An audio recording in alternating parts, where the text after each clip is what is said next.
Leksjon 1. God morgen. God morgen. Har du sovet godt? God morgen. Ja, det gjorde jeg. Hva med deg? Jeg sov godt, takk. Været denne morgenen er perfekt. Det er det virkelig. Jeg vurderer å gå en tur senere. Det høres fint ut. Kanskje jeg blir med deg hvis jeg fullfører arbeidet i tide. Du burde. Frisk luft og solskinn er den beste måten å starte dagen på. Avtalt. Har du noen planer for resten av dagen? Bare noen ærend og kanskje litt lesing. Hva med deg? Samme her. La oss gjøre det til en produktiv og avslappende dag. Leksjon 2. Hellens historie. I noen kulturer bærer barn en tiggerskål og ber fremmede om penger. Siden Hellens foreldre ikke var fattige, trengte hun ikke gjøre noen av disse tingene. Det er interessant.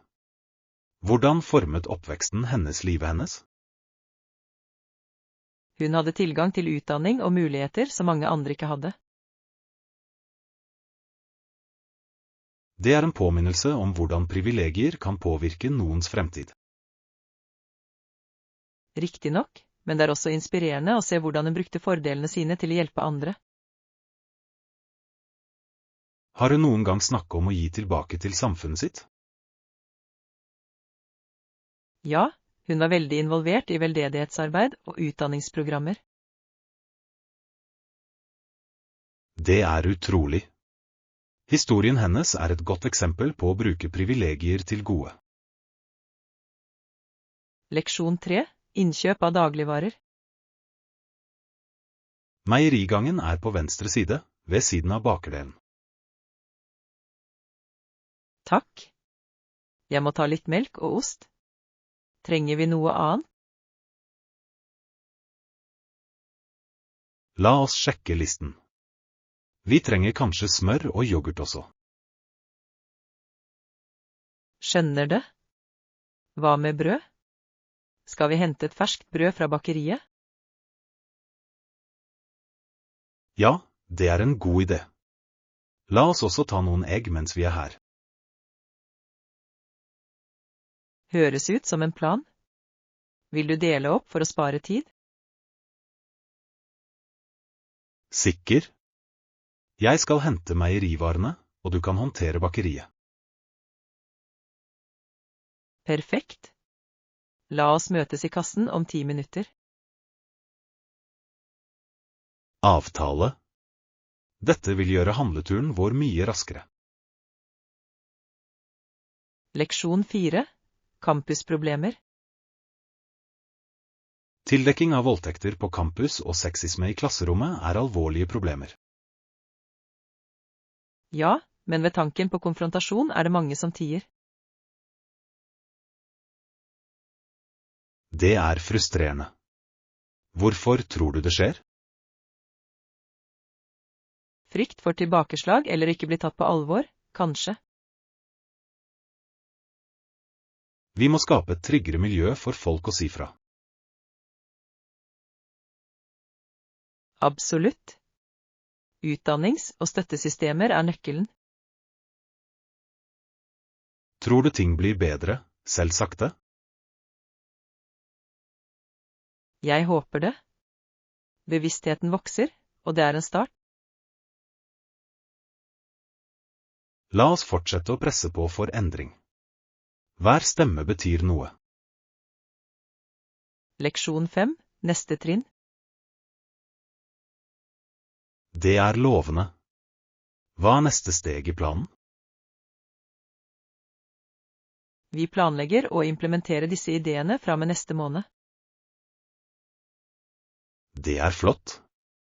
Trenger du hjelp med utrullingen? Ja, faktisk.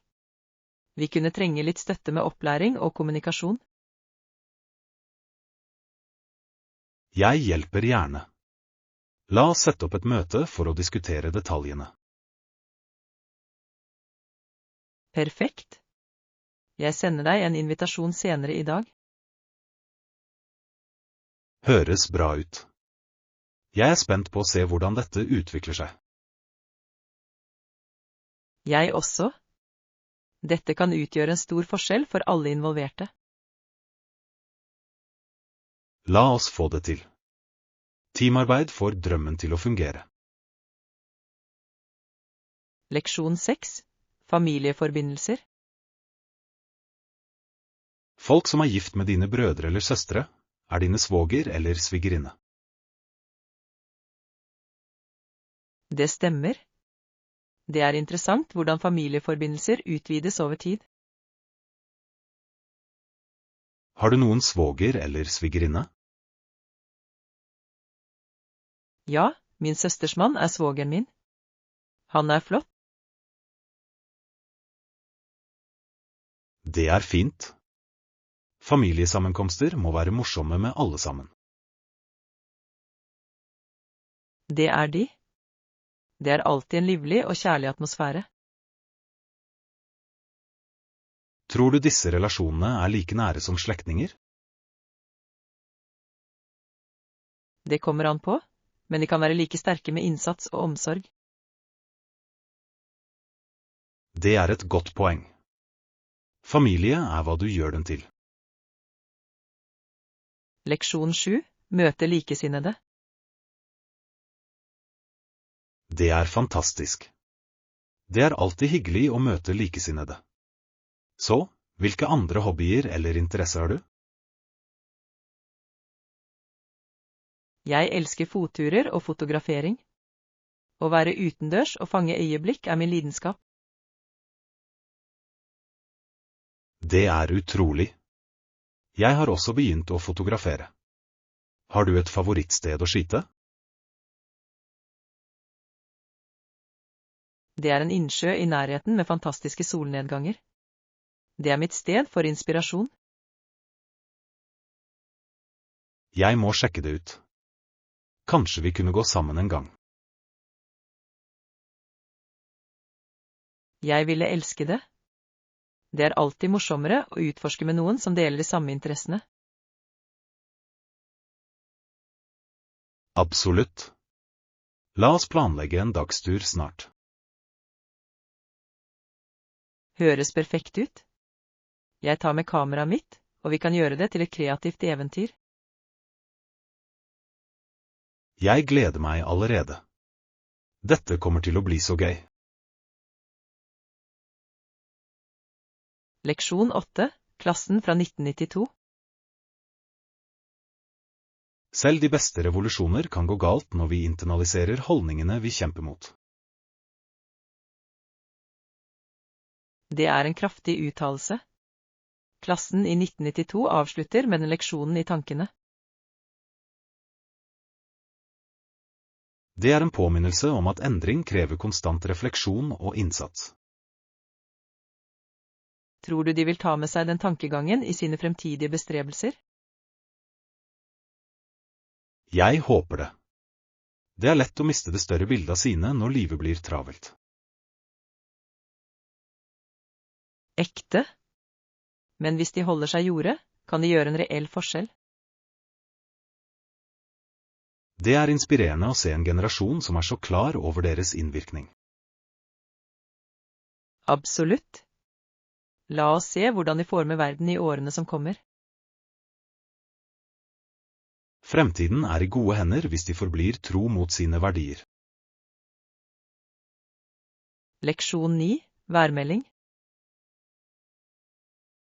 Værmeldingen kan si at det vil blåse, men du kan få en lett bris i stedet. Det er sant. Prognoser er ikke alltid nøyaktige, spesielt med vind.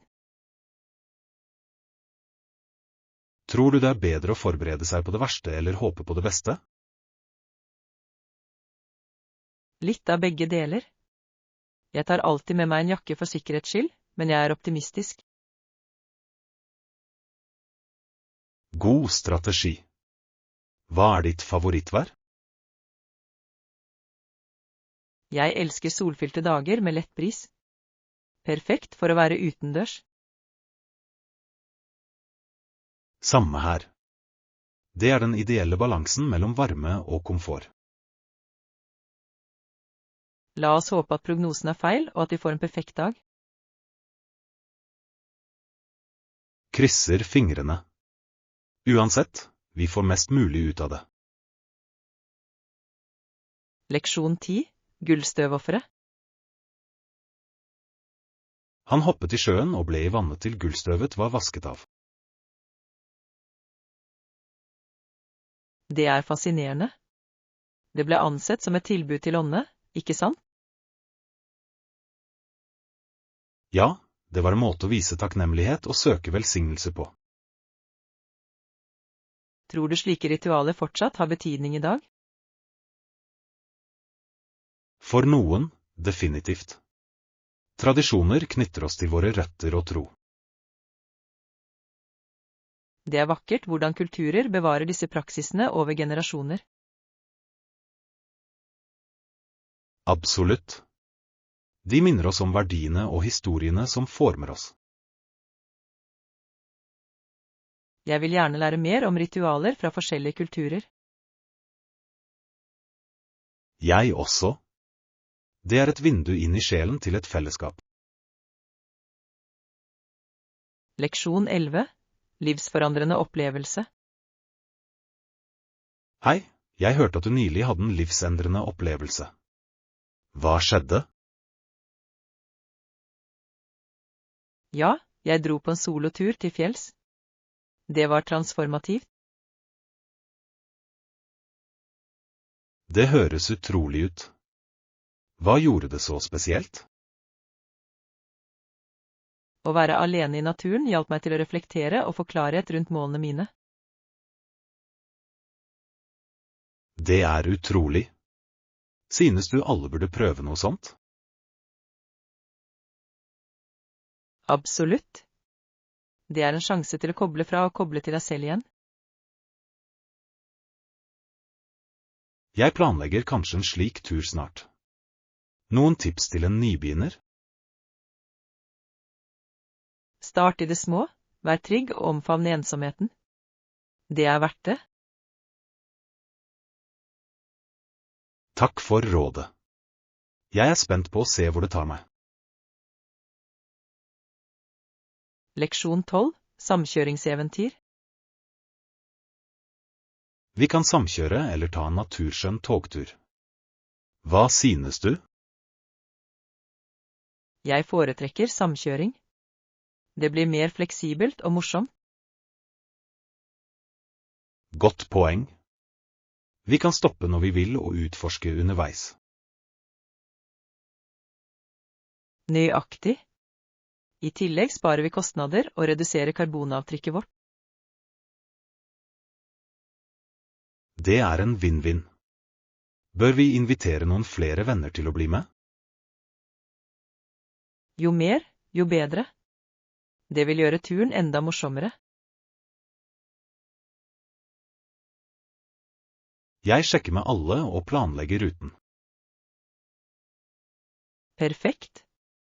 La oss gjøre dette til en minneverdig biltur. Avtalt. Dette kommer til å bli et eventyr å huske. Leksjon 13. Lokale attraksjoner. Har du noen anbefalinger til lokale attraksjoner? Ja, det mange populære steder i nærheten. Den botaniske hagen et must-see. Det høres deilig ut. Hva annet verdt å besøke? Det et historisk museum og en vakker park ved vannkanten. Jeg legger dem til listen. Noen gode spisesteder der? Definitivt. Det en kafé ved parken med fantastiske bakverk. Perfekt. La oss planlegge en dag for å utforske og nyte området. Høres ut som en god idé. Jeg tar med kameraet mitt for noen bilder. Dette kommer til å bli en så morsom dag ute.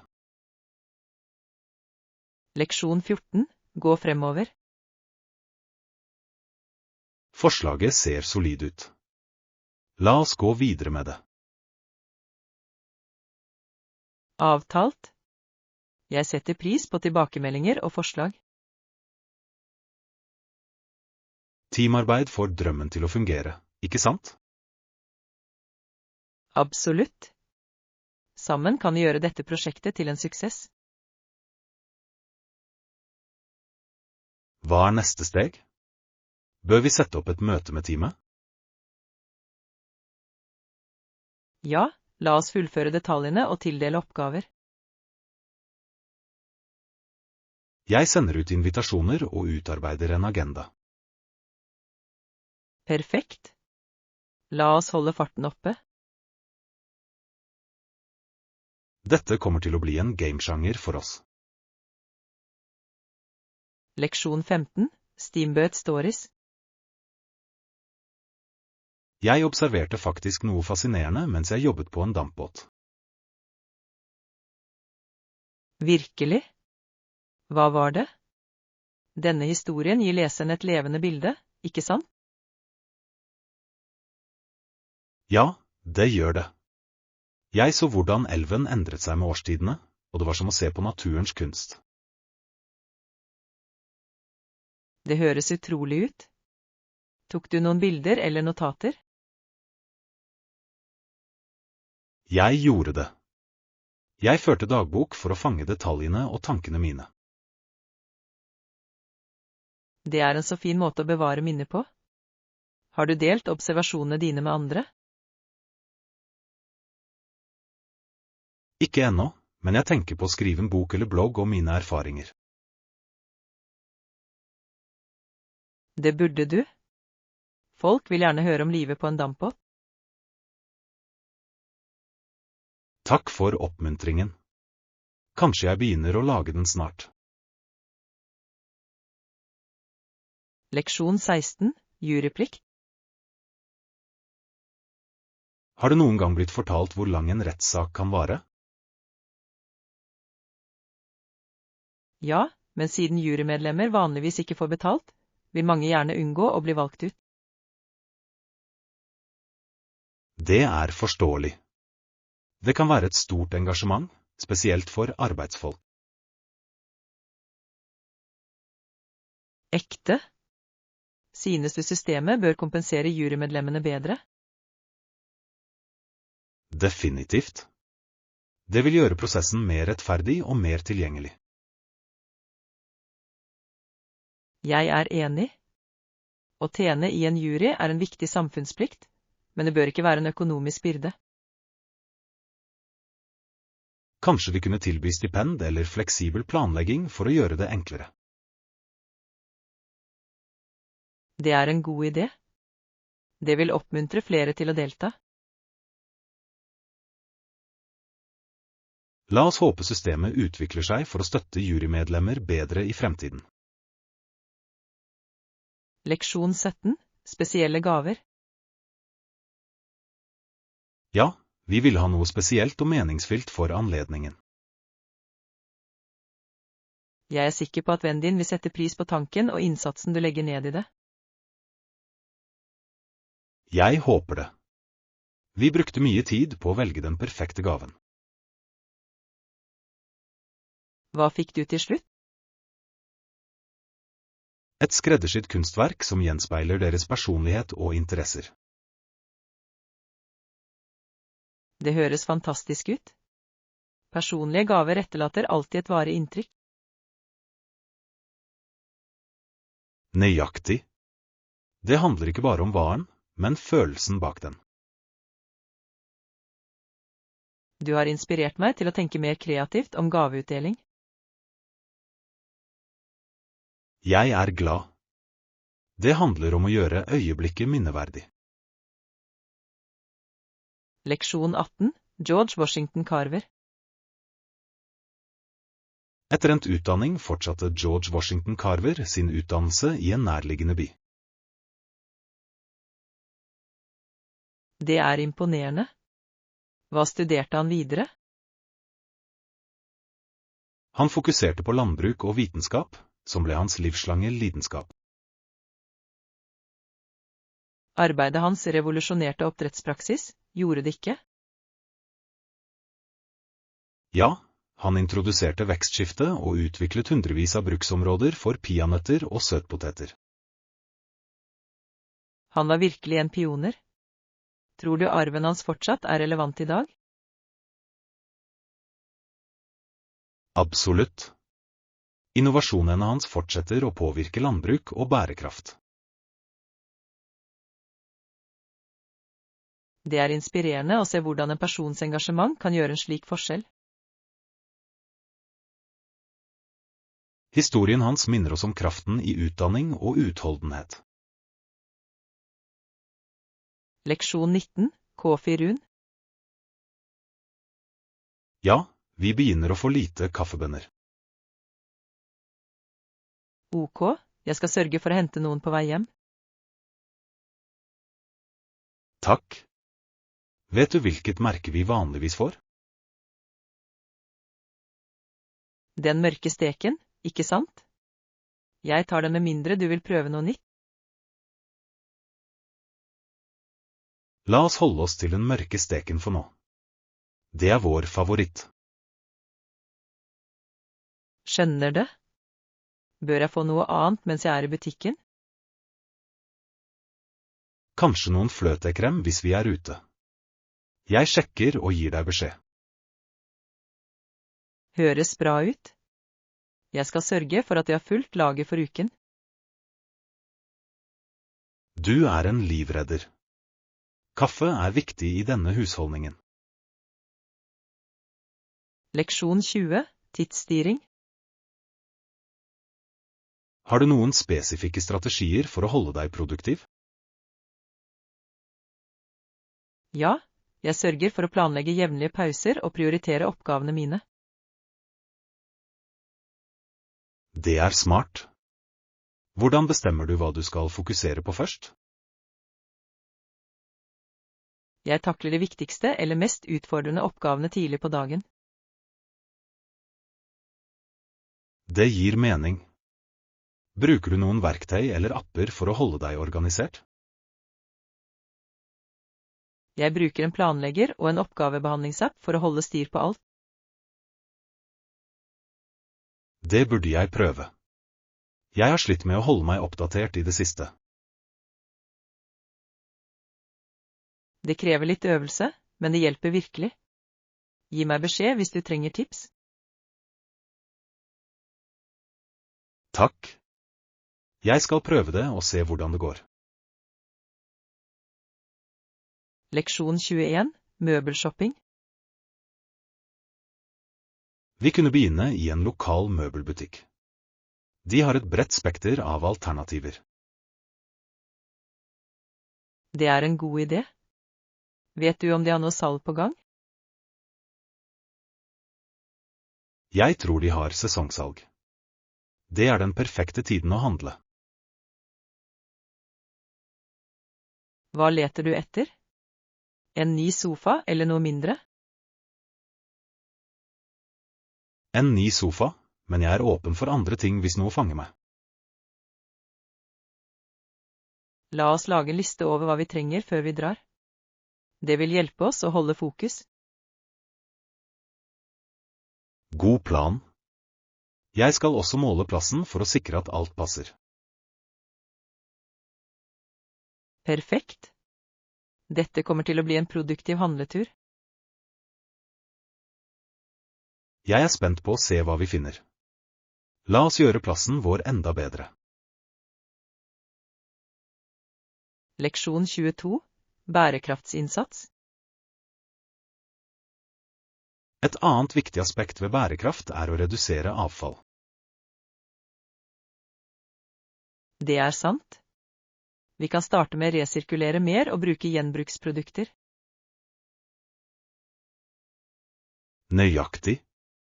Små endringer kan gjøre en stor forskjell over tid. Synes du bedrifter bør ta mer ansvar også? Definitivt. De har ressurser til å gjennomføre store endringer. Det er oppmuntrende å se noen selskaper som tar i bruk miljøvennlig praksis. Ja, men det er fortsatt mye arbeid å gjøre. La oss gjøre vår del, oppmuntre andre til å bli med i bevegelsen. Avtalt. Hver innsats teller mot en sunnere planet. Leksjon 23. Bygg opp selvtillit. Vel, jeg begynte med små skritt og øvde jevnlig. Det bygde opp selvtilliten min over tid. Det er en flott tilnærming. Hva slags skritt tok du? Jeg satte meg oppnåelige mål og feiret hver milepæl, uansett hvor liten. Det er smart. Det er viktig å anerkjenne fremgang underveis. Nøyaktig. Det holdt meg motivert og fokusert på det større bildet. Har du noen tips til noen som har begynt? Start i det små, vær konsekvent og ikke vær redd for å be om hjelp. Takk for rådet. Jeg skal ha det i bakhodet når jeg jobber med mine egne mål. Du har dette. Bare ta det et skritt av gangen. Leksjon 24. Hotell Business Center. Unnskyld meg, kan du hjelpe meg med forretningssenteret? Selvfølgelig. Hva trenger du hjelp til? Jeg må skrive ut noen dokumenter og sjekke e-posten min. Er senteret åpent nå? Ja, den er åpen 24 timer i døgnet. Du finner datamaskiner, skrivere og gratis wifi der. Det er perfekt. Trenger jeg en nøkkel eller spesiell tilgang? Nei, bare gå til andre etasje, og det er den første døren til venstre. Takk. Er det en grense for hvor lenge jeg kan bruke fasilitetene? Ikke i det hele tatt. Bruk den gjerne så lenge du trenger. Stor. Du har vært veldig hjelpsom. Jeg skal dit nå. Leksjon 25. Visum ved immigrasjon. Jeg må sjekke visumet mitt ved immigrasjonsskranken. OK. Jeg håper alt går på skinner for deg. Takk. Jeg har alle dokumentene mine klare, så jeg føler meg trygg. Det er bra. Vet du hvor lang tid prosessen vanligvis tar? Det kommer an på, men jeg har hørt at det kan gå raskt hvis alt er i orden. Krysser fingrene for at det er en lek for deg. Reiser du på jobb eller fritid? Litt av begge deler. Jeg er spent på å utforske byen etter møtene mine. Det høres ut som en flott balanse. Trygge reiser og nyt turen. Takk. Jeg skal fortelle deg hvordan det går. Leksjon 26. The Mighty River. Visste du at denne elven går rundt 3700 kilometer gjennom 10 stater? Det er utrolig. Hvor drenerer den til slutt vannet og silt? Den renner ut i Mexikogolfen og skaper et enormt delta underveis. Jeg har hørt at deltaet er rikt på dyreliv og økosystemer. Ja, det er et viktig habitat for mange arter og støtter lokalsamfunn. Det er utrolig hvordan elver former landet og livet rundt dem. Absolutt. De er som jordens årer, og bærer liv hvor enn de går. Vi burde planlegge en tur for å se denne elven en dag. Det er en god idé. Det ville vært en uforglemmelig opplevelse. Leksjon 27. Planer for middagsselskap. Hei, hvordan går dagen din? Ganske bra. Jeg planlegger et middagsselskap denne helgen. Det høres gøy ut. Hva står på menyen? Jeg tenker på å lage en blanding av italienske og middelhavsretter. NAM. Inviterer du mange mennesker? Bare en liten gruppe nære venner. Jeg vil at det skal være koselig og avslappet. Det er perfekt. Trenger du hjelp med forberedelsene? Egentlig kunne jeg brukt en hånd med å dekke opp bord og pynten. Regn med meg. Det kommer til å bli en flott kveld. Leksjon 28. Bestilling av hotell online. Hei, har du noen gang bestilt hotell online? Ja, det har jeg. Det er ganske praktisk. Hva trenger du hjelp til? Jeg planlegger en tur og vil være sikker på at jeg velger riktig sted. Jeg leser vanligvis anmeldelser og sjekker bildene før jeg bestiller. Det er en god idé. Har du noen favorittnettsteder eller apper? Jeg bruker et par pålitelige. Jeg kan sende deg lenkene hvis du vil. Det ville vært flott. Jeg vil være sikker på at jeg får den beste avtalen. Definitivt. Gi meg beskjed hvis du trenger flere tips. Takk. Du har vært til stor hjelp. Leksjon 29. Å ri opp bakken. Jeg skjønner at jeg nå må ri opp bakken. Jeg vet at jeg kommer til å være sliten når jeg kommer til toppen. Det er tøft, men utsikten på toppen vil være verdt det. Ekte? Har du noen tips for å gjøre klatringen enklere? Tem på deg selv og ta pauser hvis du trenger det. Hydrering er også nøkkelen.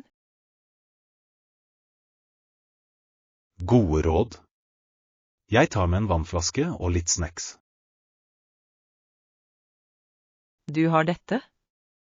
Tenk på hvor stolt du vil føle deg når du når toppen. Det er det jeg fokuserer på.